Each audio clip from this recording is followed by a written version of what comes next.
80 नावं सगळी 72 नावं आमच्या समोर आहेत. पण निश्चित त्यातूनही चांगला म्हणजे सगळे चांगले आहेत म्हणून लोकांनी निवडून दिलेले आहेत. पण त्यातही आम्ही चांगला चेहरा नाशिककरांना या ठिकाणी महापौर म्हणून देऊ. आपली चांगल्याची व्याख्या काय आहे? चांगली म्हणजे चांगला आढावा घेत चांगला म्हणजे चांगला. आज महापालिकेचं आरक्षण या ठिकाणी जाहीर झालेलं आहे. जवळपास 17 ठिकाणी राज्यामध्ये खुल्या प्रवर्गामध्ये त्या ठिकाणी आरक्षण निघालेलं आहे. आणि मग काही ठिकाणी ओबीसी आहे, काही ठिकाणी एससी आहे, एसटी. पण नाशिक जे आहे, नाशिकला या ठिकाणी मला वाटतं खुला प्रवर्ग आहे. जळगावला उत्तर महाराष्ट्रामध्ये ओबीसी आहे. आता ओबीसी महिला का जनरल आहे या बाबतीत अजून थोडं वेगळ्या ठिकाणी वेगवेगळ्या बातम्या येत आहेत. आणि धुळ्याला सुद्धा ओपन आहे. पण महाराष्ट्रामध्ये 17 ठिकाणी जवळपास ओपनच्या जागा निघालेल्या आहेत. मला वाटतं सगळ्याच ठिकाणी आमच्याकडे उमेदवार आहेत. असं कुठलंही ठिकाण नाही की त्या ठिकाणी आमच्याकडे उमेदवार नाहीत. खूप मोठ्या संख्येत 60%, 70%, कुठे कुठे 80-90% नगरसेवक हे आमचे महायुतीचे निवडून आलेले आहेत, विशेष करून भाजपचे निवडून आलेले आहेत. त्यामुळे कुठलंही आरक्षण निघालं तर आम्हाला त्याची चिंता नाही. सगळीकडे आमच्याकडे योग्य उमेदवार या ठिकाणी आहेत. नाशिकमध्ये स्पर्धा वाढली खुल्या प्रवर्गाला गेल्या नाही असं काही नाही. स्पर्धा सगळ्याच ठिकाणी असते. ओबीसी मध्ये आमच्याकडे भरपूर लोक आहेत, असं कुठलंही नाहीये. पण मला असं वाटतं की ओबीसी गेल्यामुळे मोठा वर्ग हा जनरल मध्ये असतो, खुल्या प्रवर्गामध्ये असतो. त्यामुळे स्पर्धा तर मग 2 जणांचे तरी पण असते, 3 जणांचे तरी पण असते, 10 जणांचे तरी पण असते. पण या ठिकाणी निश्चित नाशिकला आता खुला प्रवर्ग आहे. चांगला उमेदवार, चांगला महापौर आम्ही नाशिककरांना देऊ. क्रायटेरिया काय असणार आहे? क्रायटेरिया काय असणार आहे नाशिकचा महापौर निवडता?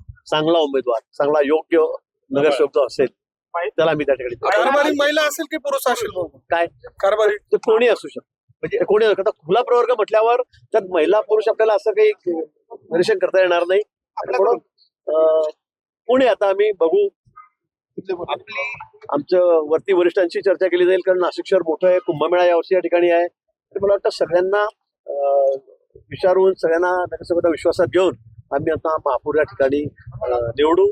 पण मला खात्री आहे, आशा आहे, अपेक्षा आहे की अतिशय चांगलं काम, उत्तम काम कुंभमेळ्यात आता सुरुवात झालेली आहे. मला वाटतं त्यामुळे चांगला चेहरा आम्ही नाशिककरांना महापौर म्हणून या ठिकाणी देऊ. काही नावं आयडेंटिफाय केली का ह्या सगळ्याचं? अजून काहीच नाही. तशी सगळेचे सगळे आमच्या डोळ्यासमोर आहेत. 80 नावं सगळी 72 नावं आमच्या समोर आहेत. पण निश्चित त्यातूनही चांगला म्हणजे सगळे चांगले आहेत म्हणून लोकांनी निवडून दिलेले आहेत. पण त्यातही आम्ही चांगला चेहरा नाशिककरांना या ठिकाणी महापौर म्हणून देऊ. आपली चांगल्याची व्याख्या काय आहे? चांगली म्हणजे चांगला. आढावा घेत चांगला म्हणजे चांगला. अनुभवी असेल, त्याला प्रशासन हाताळण्याचा अनुभव असेल, सगळ्या दृष्टीने सुशिक्षित असेल. मला वाटतं असा एक चांगला महापौर आम्ही नाशिककरांना देऊ. नाशिकमध्ये शिवसेनेला घेणार आहे का आपण सोबत? नाशिकमध्ये आम्ही वेगळे लढलो. आपल्याला त्याची कल्पना आहे. 118 ठिकाणी आम्ही लढलो. 4 जागा आम्ही कमी लढलो होतो. ते सुद्धा किती 112 जागा जवळपास शिवसेना गट, शिंदे गट त्या ठिकाणी लढलेला होता. त्यामुळे त्यांच्यापैकी 26 आलेले आहेत. आमच्या ठिकाणी 72 नगरसेवक आलेले आहेत. आता या संदर्भामध्ये राज्यामध्ये अजून कुठे कुठे काय काय घडामोडी होत आहेत त्यावर सगळं अवलंबून आहे. पण आज तरी आम्ही खूप मोठ्या बहुमतामध्ये या ठिकाणी आहोत. खूप मोठ्या बहुमतात 72 सीट, तिथे 62ला जो आकडा आहे की ज्यामुळे बहुमत होतं, मॅजिक फिगर आपण त्याला म्हणू, ती आमच्याकडे या ठिकाणी त्यापेक्षा 10 नगरसेवक आमच्याकडे जास्त आहे. अजून काही योग घातलेले आहेत. ते मिळाले तर आम्ही खूप मोठ्या संख्येमध्ये या ठिकाणी आहोत. मुंबईमध्ये कुठल्या पक्षातले? कळेल लवकरच. ते आता मी काही सांगणार नाही. पण अनेक गट विचारणा करतायत. त्यामुळे आज तरी अजून आम्ही काही ओपन केलेलं नाहीये. पण पुढे बघा दिसेल तुम्हाला. मुंबई महापालिकेमध्ये शिंदे सेनेची देखील मागणी आहे 2.5 वर्ष महापौर पदाची. खुला प्रवर्ग आता झालेला आहे. काय वाटाघाटी किंवा तडजोडी मुंबईसाठी? मला वाटतं या बाबतीमध्ये माननीय मुख्यमंत्री महोदय आज रात्रीपर्यंत, उद्या सकाळपर्यंत या ठिकाणी येतील. शिंदे साहेब आहेत आमचे, देवेंद्रजी आहेत, ते या बाबतीमध्ये, रवींद्रजी आहेत आमचे अध्यक्ष, ते या बाबतीमध्ये चर्चा करतील. आणि मला वाटतं व्यवस्थितपणे, म्हणजे कुठेही ओढाताण होणार नाही, कुठेही फार आमच्यामध्ये एक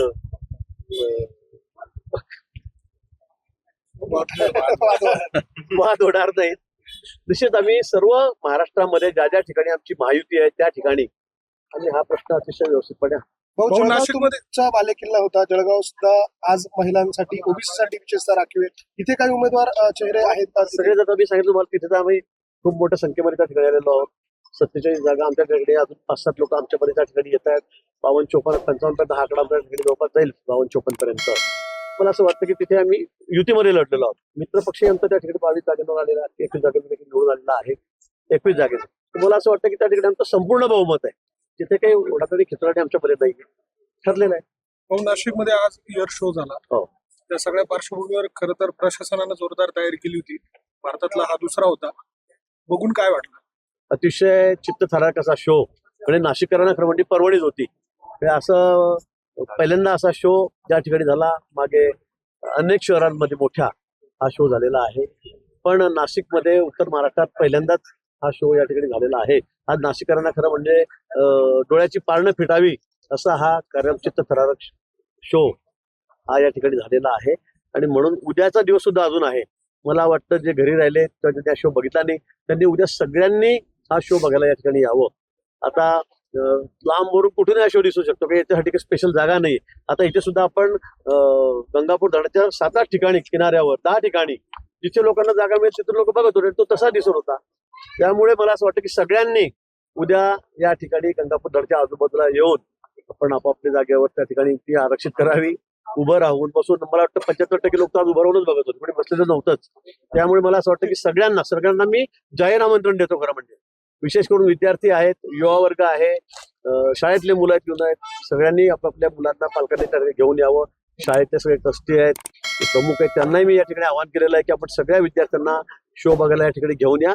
अतिशय सुंदर आमच्या म्हणजे जवानांनी जो शो या ठिकाणी दाखवलेला आहे, जे कर्तव्य दाखवलेलं आहे, ते खरं अतिशय बघण्यासारखं आणि डोळ्याचे पारणे फेडायसारखं आहे. Okay, thank you.